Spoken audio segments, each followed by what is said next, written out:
একটা কথা ঠিক, শীতকালে ঘোরাফেরাই বলুন বা খাওয়া দাওয়াই বলুন, সবটাই কিন্তু খুব আরামদায়ক। কি ঠিক বলেছি তো? আর ঠিক এরকম একটা আরামদায়ক সময় আজ আমি আপনাদের সাথে খুব মজাদার আর পকেট ফ্রেন্ডলি একটা রেসিপি শেয়ার করব বলে চলে এসেছি। আশা করি রেসিপিটা আপনাদের দারুণ ভালো লাগবে। চলুন তাহলে শুরু করা যাক। Hello viewers, cooking by Abol Tabol channel থেকে আমি সুদেশনা আপনাদের সকলকে ওয়েলকাম জানাই। আমাদের আজকের recipe fish fry. Fish fry বানানোর জন্য 4 পিস রুই মাছের পেটি ভালো করে ধুয়ে পরিষ্কার করে নিয়েছি। এবার স্কিনটা রিমুভ করার জন্য গরম জলে 5-6 মিনিট ভিজিয়ে রাখবো। একটা পেস্ট বানাবো, তার জন্য ছোট সাইজের 2টো পেঁয়াজ, 1 ইঞ্চি আদা, 4টে বড় রসুনের কোয়া, 4-5টা কাঁচা লঙ্কা আর 1 মুঠো ধনেপাতা নিয়েছি। ধনেপাতা কিন্তু ডাঁটি সমেত ব্যবহার করবেন, আর রসুনের কোয়া যদি ছোট হয় তাহলে একটু পরিমাণে বাড়িয়ে দেবেন। গরম জল থেকে মাছগুলো তুলে নিয়ে একটা ধারালো ছুরির সাহায্যে ছালটা এইভাবে ছাড়িয়ে নিতে হবে। বাজারে মাছ কাটানোর সময় বললেও কিন্তু ছাল ছাড়িয়ে দেয়। এবার মাছের পিসগুলোতে 1 টেবিল স্পুন ভিনিগার বা লেবুর রস আর তার সাথে 1 টিস্পুন সল্ট মাখিয়ে রাখবো। আজ লেবু নেই তাই ভিনিগার ইউজ করছি, বাট এক্ষেত্রে কিন্তু আমি লেবুর রসটাই প্রেফার করি। এবার একটা পেস্ট বানাবো, তার জন্য পেঁয়াজ, আদা, রসুন, কাঁচা লঙ্কা, ধনেপাতা সবকিছু কুচিয়ে নিচ্ছি। ভিডিওর শুরুতেই আমি বলেছি যে আজ আমি আপনাদের সাথে পকেট ফ্রেন্ডলি রেসিপি শেয়ার করব। কেন বলুন তো?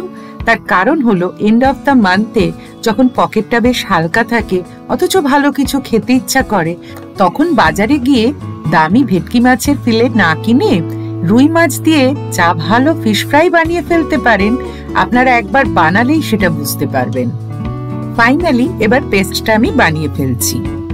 পেস্টটা যেহেতু একটু থিক হবে তাই প্রথমেই আমি জল অ্যাড করছি না।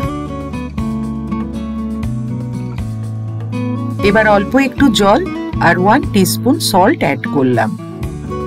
পেস্টটা থিক হলে ম্যারিনেশনের সময় সুবিধা হবে। যদি দেখেন যে পেস্টের মধ্যে জলের ভাগটা একটু বেশি হয়ে গেছে, সেক্ষেত্রে সেটা ছাঁকনির সাহায্যে জলটা কিন্তু চেপে বার করে দিতে পারেন। পেস্টটা রেডি হয়ে গেছে। এবার এটা মাছের পিসগুলোতে খুব ভালো করে মাখিয়ে নেব। পেস্টটা এরকম ঠিক হলে ম্যারিনেট করতে আপনার সুবিধা হবে। 2 টেবিল স্পুন কর্নফ্লাওয়ার অ্যাড করছি, পরে দরকার হলে আরো 1 চামচ দিতে হতে পারে। এছাড়া আস্ত একটা ডিম ভেঙে এর মধ্যে দিয়ে দিচ্ছি। এবার মাছের টুকরোগুলোর গায়ে সবকিছু খুব ভালো করে মাখিয়ে নিচ্ছি। যেদিন এই ফিশ ফ্রাইটা প্রথমবার বাড়িতে বানিয়েছিলাম, বাড়ির সবাই কিন্তু খুব আনন্দ করে খেয়েছিল। বাড়িতে লাঞ্চে গরম গরম ভাত, মুসুরির ডাল, তার সাথেও এটা সার্ভ করতে পারেন। আবার ধরুন সন্ধেবেলায় চা বা কফির সাথেও কিন্তু এই ফিশ ফ্রাইটা খেতে দারুণ ভালো লাগে। আমার আর এখানে কর্নফ্লাওয়ার মেশাতে লাগেনি, তবে যদি দরকার মনে করেন এই সময় অ্যাড করে নিতে পারেন।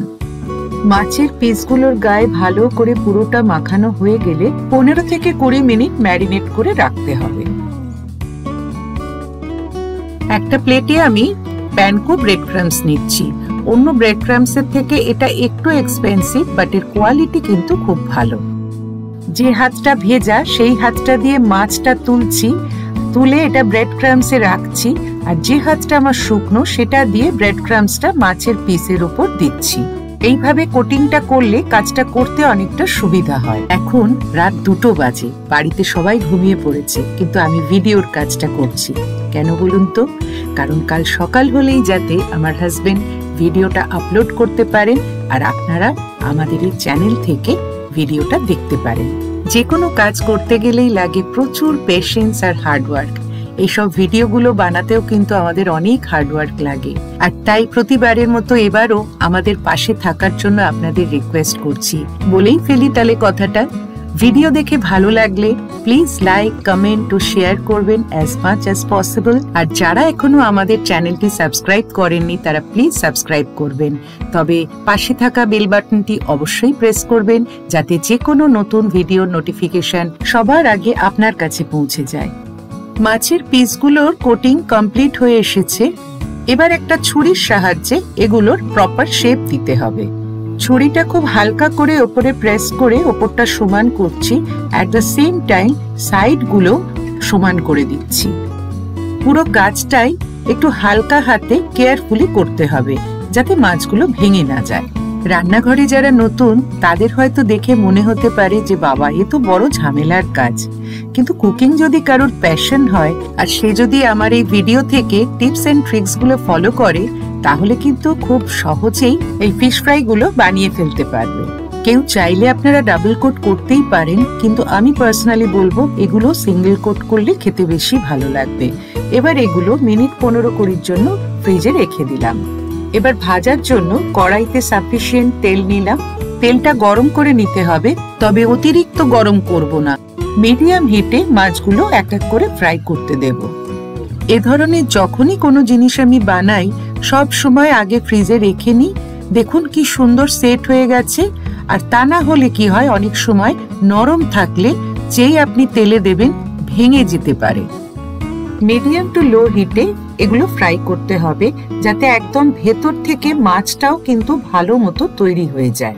তা না হলে কি হবে, ওপরের এই কোটিংটা শুধু ফ্রাই হবে, দেখতে খুব সুন্দর লাগবে, ভেতরটা কাঁচা থেকে যাবে, সেটা মোটেও খেতে কিন্তু ভালো লাগবে না। একটা দিক কিছুক্ষণ ভাজার পর তারপর উল্টে আবার অন্য দিকটা ভাজতে হবে। একটা মজার কথা কি জানেন, বাড়িতে ছেলেমেয়েরা অনেক সময় মাছ খেতে চায় না, মাছের ঝোল ঝাল কোনো কিছুই তাদের পছন্দ হয় না, কিন্তু আমি আপনাদের গ্যারান্টি দিয়ে বলতে পারি রুই মাছ যদি এইভাবে ফ্রাই বানিয়ে দেন বুঝতে তো তারা পারবেই না, আর যদি বা বুঝতে পারেও খাবে কিন্তু খুব খুশি হয়েই। দেখুন ফিশ ফ্রাই গুলোর কি সুন্দর কালার এসে গেছে। সময় নিয়ে দুটো পিঠই খুব ভালো করে ফ্রাই করে নিতে হবে। যারা খুব হেলথ কনসিয়াস এবং শরীর চর্চা করে থাকেন নিয়মিত তারা ইউজুয়ালি এরকম ডিপ ফ্রাইড কোনো খাবার খান না, তবে চিলটেতে কিন্তু একবার ট্রাই করে দেখতে পারেন। দেখুন কি দারুণ তৈরি হয়ে গেছে ফিশ ফ্রাই। ফ্রাইগুলো এবার এক এক করে একটা ডিশে টিস্যু পেপারের ওপর তুলে নিচ্ছি। কি দেখেই লোভ লাগছে তো? তাহলে আর দেরি না করে বানিয়ে ফেলুন চটপট রুই মাছের পেটি দিয়ে ফিশ ফ্রাই। গরম ফিশ ফ্রাই গুলো সার্ভ করে দিচ্ছি, সাথে দিচ্ছি পেঁয়াজ, কাঁচা লঙ্কা আর সস। আজকে কাসুন্দিটা নেই, তবে সব থেকে ভালো হতো যদি এটা কাসুন্দির সঙ্গে সার্ভ করা যেত। কেমন লাগলো আজকের রেসিপিটা কমেন্ট সেকশনে জানাতে কিন্তু ভুলবেন না। আপনাদের ফিডব্যাক আমাদের কাছে কিন্তু খুবই মূল্যবান। আজ তবে এই পর্যন্ত, আপনারা সবাই খুব ভালো থাকবেন। Thank you.